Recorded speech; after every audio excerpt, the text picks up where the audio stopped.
I want to spend a few moments talking about urgency. Unfortunately, we're all guilty of spending way too much time doing things and focusing our attention on things that don't matter.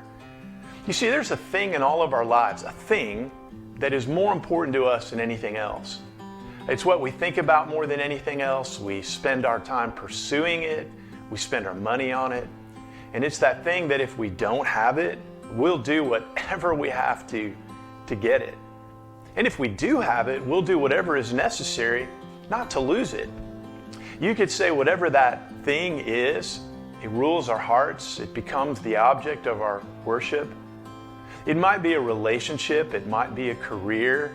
It might be an image you want to project. Now understand, it may not be a bad thing. As Tim Keller says, it's so easy for us to make good things ultimate things. You see, we want to find ultimate fulfillment in the horizontal, things around us. But God has designed us to find ultimate fulfillment in the vertical, in Him alone.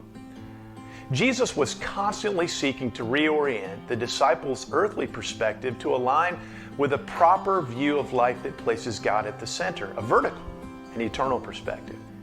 To teach them, as the Bible unfolds, He gives them some very unique lesson plans.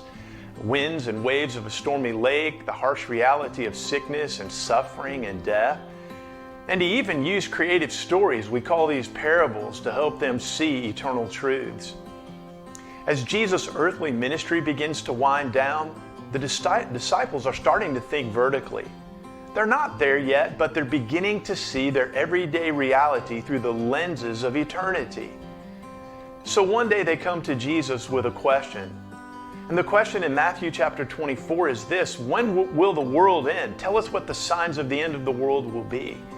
Now, you and I have an insatiable desire to know the answer to that question. We have great uncertainty about the future, and it bothers us, it unnerves us, because we don't like surprises. We always want to know what's coming and what we're getting into. That's why some people turn to horoscopes. A lot of us turn to TripAdvisor or Yelp, or you name it. We want to know what the restaurant will be like or the hotel will be like. We hate uncertainty about the future. But there's irony in all of this. Although we take great pride as human beings to be able to figure things out, when it comes to knowing the future, we all have to claim ignorance. If we desire to know anything about the future, we're going to need help. And that's why we have to turn to the Bible. You see, the Bible is pre-written history. It tells us what's coming. Now, to answer their question, the disciples' question, Jesus tells them a parable about the end of the world by using bridesmaids and a bridegroom. He tells the story of bridesmaids waiting for the bridegroom to arrive so the wedding could begin. And I want you to think about something very interesting as the backdrop of this parable. For 2,000 years, the church has been waiting for Jesus to return. Our lives are sandwiched between what theologians call the already and the not yet, the tension between redemption and that which is to come. Christians already enjoy the forgiveness of sins, adoption as the children of God, the indwelling work of the Holy Spirit. But we long for the not yet of being free from sin, of living in a new heaven and a new earth and seeing Jesus face to face.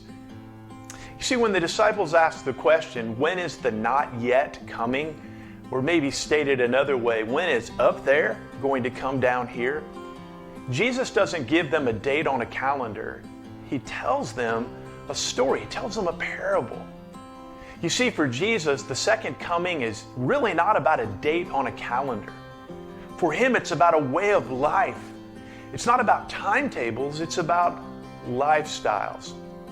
You see, Jesus wanted His disciples to know that one day God was going to close the books on human history, but knowing this should have caused them to live with a sense of urgency. You see, in the story that Jesus told, consider how the bridesmaids responded to the delay of the bridegroom. Remember, there were 10 bridesmaids. Some of them were wise and some of them were foolish. You see, all of the bridesmaids had lamps. They all knew that the bridegroom was coming. They had some oil in their lamps, but the wise bridesmaids took flasks of oil, knowing that there might be a delay. The foolish ones did not.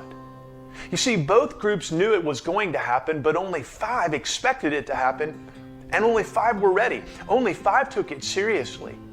You see, you and I, have a short time to make a maximum impact. Let this sink in. On the surface, 5 foolish virgins looked like the others. They associated with the wise, they carried lamps, they were even waiting, but they weren't ready. They remind us of a lot of people who have some form of religiosity. They go to church, they pray before meals, they try their best to obey the 10 Commandments, but there's something missing. There's no deep affection and love for God, and they don't live with urgency to make the most of their todays waiting for tomorrow. You see, they had lamps, the foolish ones did, but they made a deadly calculation. They failed to secure the one thing that would get them into the wedding, oil.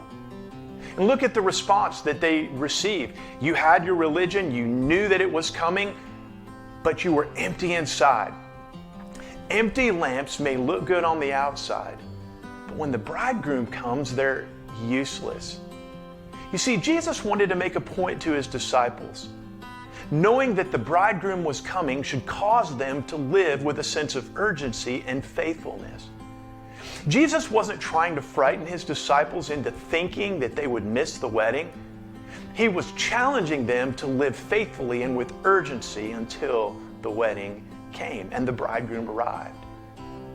You see, when you live with the confidence of knowing who controls your tomorrows, you live with the proper perspective to make the most of your todays.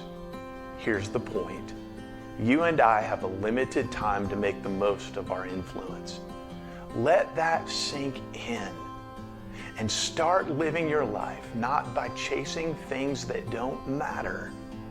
Start by chasing things that do matter.